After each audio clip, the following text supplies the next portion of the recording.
Les chakras, c'est n'importe quoi. C'est ce que je pensais il y a 10 ans. Vraiment, hein. Mot chakra, déjà rien que chakra, ça éveillait en moi une sorte de rejet, une espèce de truc ésotérique, truc un peu bizarre pour les illuminer. Alors je suis devenue une illuminée, bien entendu, mais je préfère être illuminée qu'éteinte. Je trouve que c'est quand même plus agréable.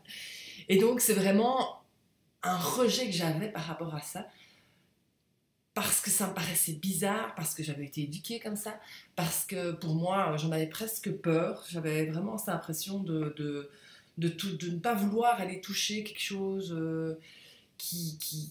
oui, qui était complètement surréaliste dans notre côté très terre à terre.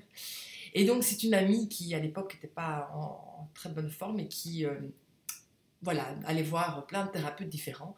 Et donc, merci à elle. Elle a vraiment, elle m'a un jour pris en disant, tu dois absolument voir ce thérapeute énergéticien qui ouvre les chakras. Et donc, j'ai atterri dans un endroit avec une personne qui, effectivement, a travaillé sur mes centres énergétiques. Et je pensais qu'il allait me dire des grandes révélations sur ce que j'allais être, un peu comme si j'allais voir un médium. Et en fait, je pense, effectivement, fait un très très bon travail. Et à la fin de la séance, il m'a dit, ben, en fait, vous devez, j'avais 33 ans à l'époque, il m'a dit, vous devez lire. Et je détestais lire. Et je crois que le dernier livre que j'avais lu, c'était en primaire avec Anne Frank, où j'avais détesté. Enfin, vraiment, c'était pas du tout quelque chose qui m'attirait.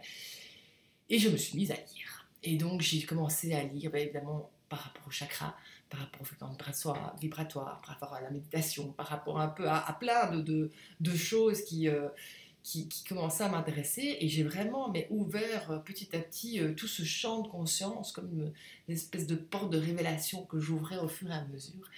Et j'ai vraiment voilà, tracé mon chemin en apprenant en fait à découvrir mes propres centres énergétiques et comment est-ce que je pouvais les réveiller, comment est-ce que je pouvais méditer dessus, comment est-ce que je pouvais ouvrir ces différents canaux.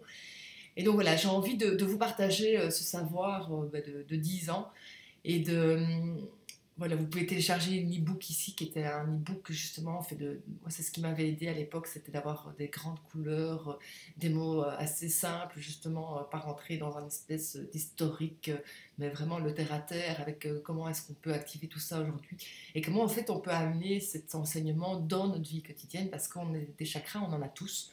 Il n'y a personne qui n'en a pas, on en a tous. Et donc le but, c'est vraiment de vous connecter, que chacun arrive à se connecter à ses propres centres énergétiques. On est tous différents, hein, donc on va tous avoir effectivement des perceptions différentes. Et donc je vous invite vraiment à prendre conscience de ces centres énergétiques à l'intérieur de vous, de voir cet e-book, de le lire et de l'intégrer et de vraiment en prendre tout l'enseignement.